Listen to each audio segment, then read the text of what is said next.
यो रेडियो नेपाल हो। अब निर्मला ठकुराठीबाट समाचार सुन्नुहोस्। शुरूमा प्रमुख समाचार। निर्वाचन आयोगद्वारा मंगिर 4 गते सम्पन्न प्रतिनिधि सभा र प्रदेशसभा सदस्य निर्वाचनको अन्तिम नतिजा सार्वजनिक। आयोगले निर्वाचन नतिजा आज राष्ट्रपति विद्यादेवी भण्डारी समक्ष पेश गर्ने। कंगोमा बाढ़ी पहिरोमा परि कम्तीमा 141 जनाको मृत्यु र मोरक्कोलाई पराजित गर्दै फ्रान्स विश्वकप फुटबलको फाइनलमा प्रवेश। उपाधिका लागि अर्जेन्टिना र फ्रान्स भिड्ने। अब समाचार विस्तारमा। निर्वाचन आयोगले मंगिर 4 गते सम्पन्न प्रतिनिधि सभा र प्रदेशसभा सदस्य निर्वाचनको अन्तिम नतिजा सार्वजनिक गरेको छ। आयोगले समानुपातिक निर्वाचनको परिणाम घोषणा गरेसँगै प्रतिनिधि सभा र प्रदेशसभा सदस्य निर्वाचनको अन्तिम नतिजा प्रकाशन गरेको हो।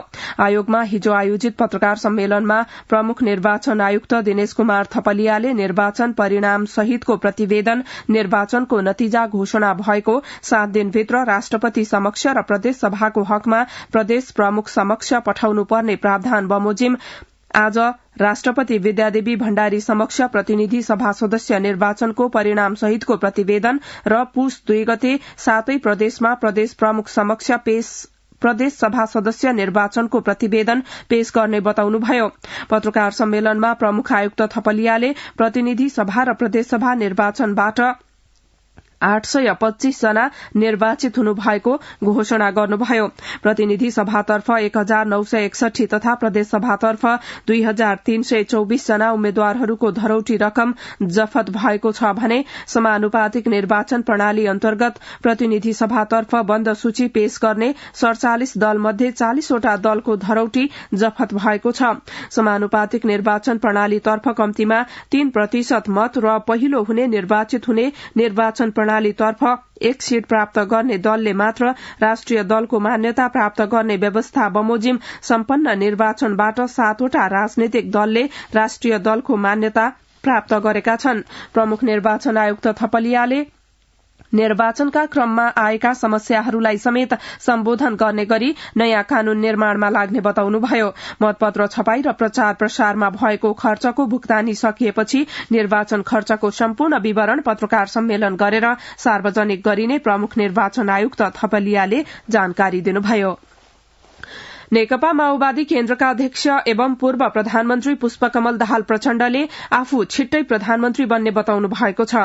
कास्कीको अन्नपूर्ण गाउँपालिकामा अवस्थित महेन्द्र आधारभूत विद्यालयको हीरक जयन्तीको अवसरमा हिजो आयोजित कार्यक्रममा वहाँले अबको सरकार गठबन्धनकै बन्ने बताउनु हुँदै आफू प्रधानमन्त्री हुने सम्भावना बढ़िरहेको चर्चा गर्नुभयो। पहिलो र दोस्रो पटक प्रधानमन्त्री हुँदा विधि प्रक्रिया बुझ्नै समय लागेको बताउनु हुँदै अबको क्रममा सुशासन र विकास भ्रष्टाचार नियन्त्रणका निम्ति समर्पित हुने प्रतिबद्धता जनाउनुभयो। प्रधानमन्त्री शेरबहादुर देउवाले काभ्रेको बेथानचोक बस दुर्घटनामा परि मृत्यु हुनेहरूप्रति समवेदना व्यक्त गर्नुभएको छ। प्रधानमन्त्री देउवाले ट्विटर मार्फत मृत्यु हुनेहरूप्रति श्रद्धांजलि तथा परिवारजनप्रति समवेदना व्यक्त गर्नुभएको छ।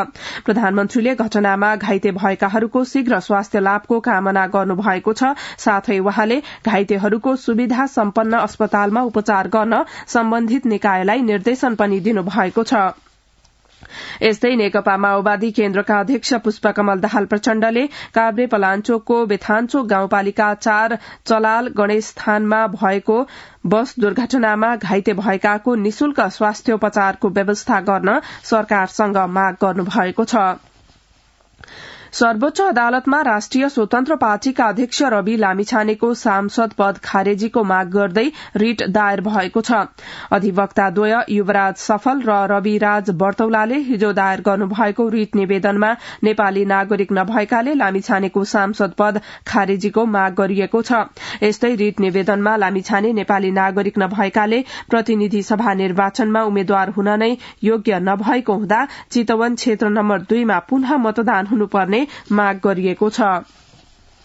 राष्ट्रपति विद्यादेवी भण्डारीले भोजपुरको रामप्रसाद राई गाउँपालिका 5 माने भन्ज्याङ आम बोटेमा निर्माण भएको श्रीराम मिथिला बहुप्राविधिक शिक्षालयको हिजो उद्घाटन गर्नुभएको छ।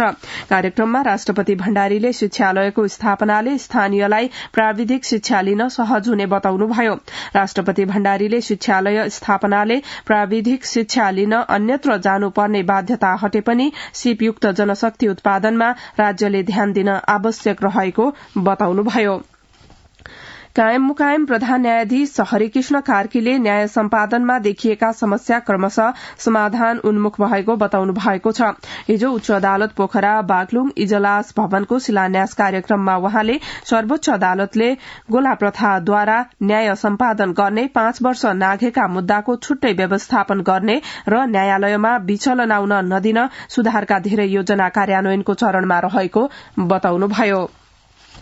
राष्ट्रिय सभाका अध्यक्ष गणेश प्रसाद तिमिलसेनाले संसदलाई प्रभावकारी बनाउन जनप्रतिनिधि र कर्मचारी सबैको भूमिका उत्तिकै महत्वपूर्ण हुने बताउनु भएको छ।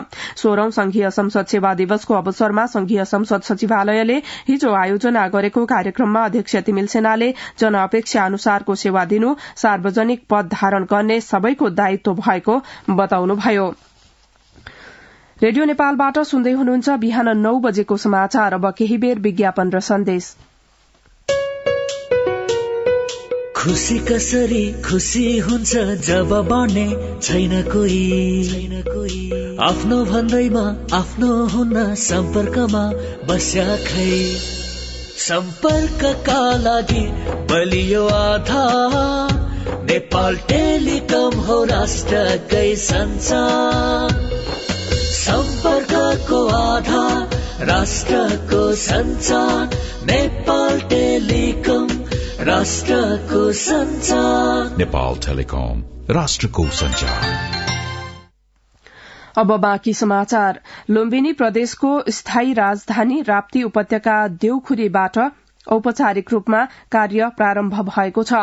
लुम्बिनी प्रदेशका प्रदेश प्रमुख अमिक शेरचनले हिजो देउखुरीमा आयोजित कार्यक्रममा मुख्यमन्त्री तथा मन्त्री परिषदको कार्यालयको भण्डोत्तोलन गरी उद्घाटन गर्नुभयो।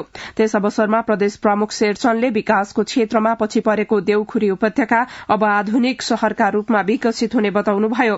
त्यस्तै लुम्बिनी प्रदेशका मुख्यमन्त्री कुल प्रसाद केसीले लुम्बिनी प्रदेश संघीयता कार्यान्वयनमा सफल हुँदै गएको बताउनुभयो। अब अन्तर्राष्ट्रिय समाचार। कंगोमा भारी वर्षाका कारण आएको बाढ़ी पहिरोमा परि कम्तीमा 141 जना भन्दा बढ़ीको मृत्यु भएको छ भने कैयौं घाइते भएका छन्। प्रधानमन्त्री जीन मिशेल सामा लुकोण्डोले खोज तथा उद्धारमा अधिकारीहरू अझै क्रियाशील रहेका बताउनु भएको छ। प्रधानमन्त्री लुकोण्डेले बाढ़ी पहिरामा परि हराएकाको खोजी भइरहेको त्यसबाट भएको क्षतिको आकलन पनि भइरहेको सरकारी टेलिभिजनलाई बताउनु भएको हो। झण्डै 12 लाख जनसंख्या रहेको राजधानी किन्सासाका 24 वटा क्षेत्र बाढ़ी पहिराबाट अधिक प्रभावित हुनुका साथै घरहरू डुबेका छन् भने सड़क भत्किएका छन्। गत सोमबारदेखि परेको अविरल वर्षाले महाविपत्ति निम्त्याएको नगर प्रमुख अलिद सिवान्डाले बताउनु भएको छ। अब खेल समाचार। जारी विश्वकप फुटबलमा फ्रान्स फाइनलमा प्रवेश गरेको छ। गैराती सम्पन्न दोस्रो सेमी फाइनलमा मोरक्कोलाई 0 विरूद्ध 2 गोलले पराजित गर्दै फ्रान्स फाइनलमा प्रवेश गरेको हो। फ्रान्सका लागि हर्नान्डेजले खेलको 5औं र 80औं मिनेटमा कोलो मुआनीले गोल गरे। अब आइतबार दोहा स्थित लुसेल रंगशालामा फ्रान्सले अर्जेन्टिनासँग उपाधिका लागि प्रतिस्पर्धा गर्नेछ। अब मौसम सम्बन्धी जानकारी। आज गण्डकी र लुम्बिनी प्रदेशका साथै प्रदेश 1 र बागमती प्रदेशका पहाड़ी भागमा आंशिक बदली रही बाँकी भागमा मौसम सफा रहने जल तथा मौसम विज्ञान विभागले जनाएको छ। आज दिउँसो काठमाण्डु उपत्यकाको अधिकतम तापक्रम 20 देखि 22 डिग्री सेल्सियसका बीच रहने अनुमान गरिएको छ। अन्त्यमा यस प्रसारणका प्रमुख समाचार फेरि एकपटक। निर्वाचन आयोगद्वारा मंगिर 4 गते सम्पन्न प्रतिनिधि सभा र प्रदेश सभा सदस्य निर्वाचनको अन्तिम नतिजा सार्वजनिक। आयोगले निर्वाचन नतिजा आज राष्ट्रपति विद्यादेवी भण्डारी समक्ष पेश गर्ने। कंगोमा बाढ़ी पहिरोमा परि कम्तीमा 141 जनाको मृत्यु र मोरक्कोलाई पराजित गर्दै फ्रान्स विश्वकप फुटबलको फाइनलमा प्रवेश। उपाधिका लागि अर्जेन्टिना र फ्रान्स भिड्ने। यो सँगै बिहान 9 बजेको समाचार सकियो। यसपछि नेपाल भाषामा समाचार सुन्न सक्नुहुनेछ। हवस् त, नमस्कार।